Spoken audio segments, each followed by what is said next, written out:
বাংলাদেশৰ এগৰাকী মছজিদৰ ইমামে গালে জুবিনৰ জনপ্ৰিয় গীত এই দেশৰ মূল্য নাই পুৰা দিলে হইব চাই প্রাণ পায়ু সারিয়া যাইবে।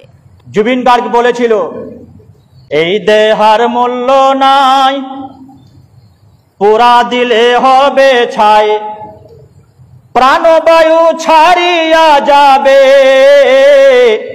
কেৱল গানে নহয় আৰু কলে জুবিনৰ বিষয়ে বহু কথা। বাংলাদেশৰ এগৰাকী মছজিদৰ ইমামে কিয়ামতৰ বৰ্ণনা কৰিবলৈ কৈ মছজিদৰ মেম্বৰক বহি ভাষণ দিলে জুবিনৰ বিষয়ে। আজিৰ এই ভিডিঅ'টো শ্বেয়াৰ কৰি সকলোকে চোৱাৰ সুযোগ কৰি দিয়ক। জুবিন গার্গ বলেছিল এই দেহার মূল্য নাই পুরা দিলে হবে ছাই প্রাণবায়ু ছাড়িয়া যাবে। নদীর কূলে বাসর হবে অন্তিম কালে।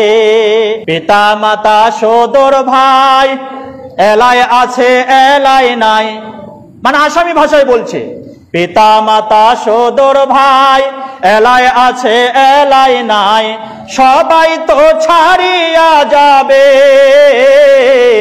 আমারও যাইতে হবে সময় আসিলে।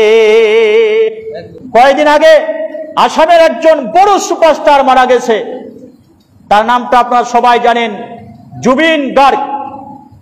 সে আগে যা গানের মাধ্যমে বিশ্ববাসীকে উপহার দিয়েছিল, মারা যাওয়ার দিন মনে হয় সেটা অক্ষরে অক্ষরে পালন হয়েছে। জুবিন গার্গ পুরো আসামের মানুষকে পাগল করে দিয়েছে, পুরো আসামের মানুষকে যেন কাঁদিয়ে চলে গেল। এত জনপ্রিয় থাকতে পারে একটা মানুষের আমি ভাবতে পারিনি। জুবিন গার্গ যেদিন মারা গেলেন, তার লাশটা যখন প্লেনে করে গুয়াহাটিতে নিয়ে আসা হলো, অর্ধেকটা বডি প্লেনের ভিতরে আছে, অর্ধেকটা বাইরে বের হয়েছে।